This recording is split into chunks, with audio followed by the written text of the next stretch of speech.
जीवन में सबसे बड़ा सुख, सबसे ज्यादा सुख राम से जुड़ने पर। बिना राम के कोई सुखी हो ही नहीं सकता। सुख की कल्पना ही नहीं है, सुख की कल्पना।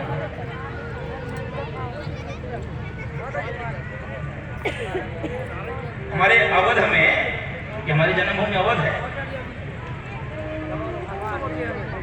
अवध में जब कोई बीमार पड़ जाता है तो जानते हो उसके लिए क्या शब्द बोलते हैं?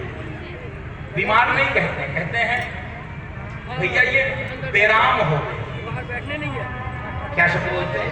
बेराम हो गए, यानी बिना राम के हो गए, बिना राम के। तो जो बिना राम के हो जाएगा वो बीमार हो जाएगा, वो दुखी रहेगा। सुखी वो होगा जो राम के साथ है। रामचंद्र मुख चंद निहारी, सब विधि सब पुर लोग। ये आश्चर्य है, सुख में राम जी का दर्शन अथवा राम जी के दर्शन से सुख, ऐसी समस्या। बंधु माता, हम दुख में तो परमात्मा को याद करते हैं, सुख में नहीं करते। दुख आता है तो सीधे श्री हनुमान जी याद आते हैं। कैसा भी दुख आवे सीधे हनुमान जी, कोई भी नासै रोग हरे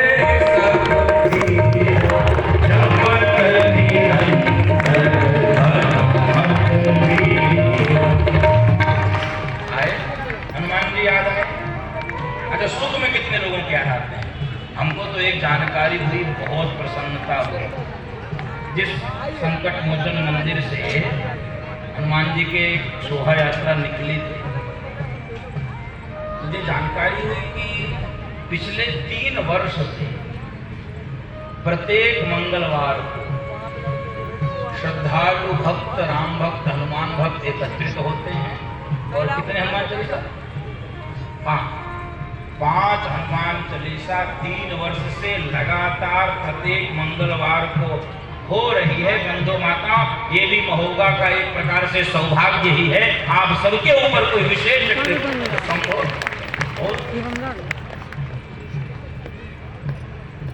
तो जब दुख आता है तब तो भगवान याद आता है। हे हनुमान जी रक्षा करो, हे भोलेनाथ बचाओ, हे राम, हे राम। सुख आवे तो क्यों नहीं याद आता? सुख आवे तो रिश्तेदार याद आता है। हेलो, बता दिए, ये तो होता है। पड़ोसी याद आता है, बच्चे, पति, पत्नी, ये आजिए हो, आजिए हो। बंधु माताओं, हाथ जोड़कर निवेदन, यदि आध्यात्मिक सुख चाहते हैं और सुख की अक्षुणता चाहते हैं, सुख बना रहे, सुख चिरंतन रहे, निरंतर रहे, तो जब जीवन में कोई सुख आवे, कोई सफलता आवे, कोई प्रसन्नता आवे, कोई अच्छी खबर आपको मिले, परिवार को, संसार को, रिश्तेदारों को बाद में बताओ, पहले ठाकुर जी के चरणों में जाकर समर्पित कर दो। प्रभु आपकी कृपा से आज मेरे जीवन में ये सुख प्राप्त हो रहा है, ये अवसर मुझे प्राप्त हो रहा है। ठाकुर जी को गोविंदम समर्पित। अयोध्या के लोग सब विधि सब पुर लोग सुखारी रामचंद्र।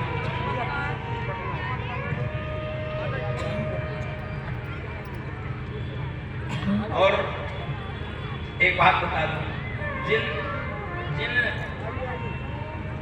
रिश्ते नाते के लोगों को हम समझते हैं कि हमारे दुख में भी साथ देंगे या हमारे अंतिम समय में भी साथ देंगे। कई लोग, एक मैं अभी इंदौर कथा करके आ रहा हूँ, एक व्यापारियों के साथ मैं बैठा था, 50 व्यापारी लगभग थे, उद्योगपति बड़े।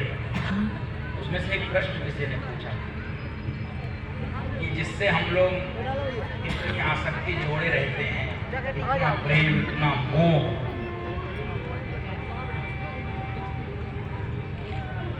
साथ क्या जाएगा? हमारे साथ जाएगा? वो प्रश्न आया था, तो वो प्रश्न सबका है। तो बंधु माताओं, जो साथ जाएगा उसी की साधना करना है। क्या साथ जाएगा? धनानि भूमौ पशवश्च गोष्ठे धार्या गृहद्वारि जनः श्मशाने।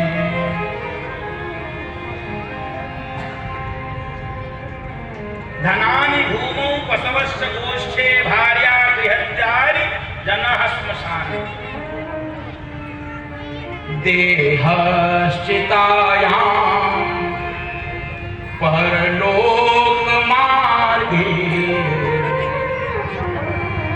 कर्मानुगो गच्छति जीव एकः। कर्मानुगो गच्छति जीव एकः। इस श्लोक को पहले समझ लीजिए। क्या कह रहे हैं? जो हमने धन कमाया वो कहाँ छूटेगा? भूमि पर। धनानि भूमौ। और जो पशुओं से प्रेम किया वो कहां तक? पशुशाला तक। पशवश्च गोष्ठे।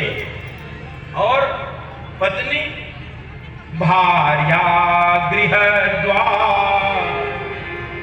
पत्नी कहां तक? घर के दरवाजे तक। और ये सगे संबंधी शमशान तक।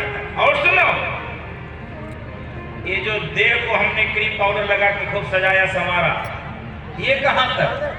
देहश्चितायां। ये देह कहां तक साथ देगा? चिता तक। फिर इससे तो आगे भजन ही है साथ।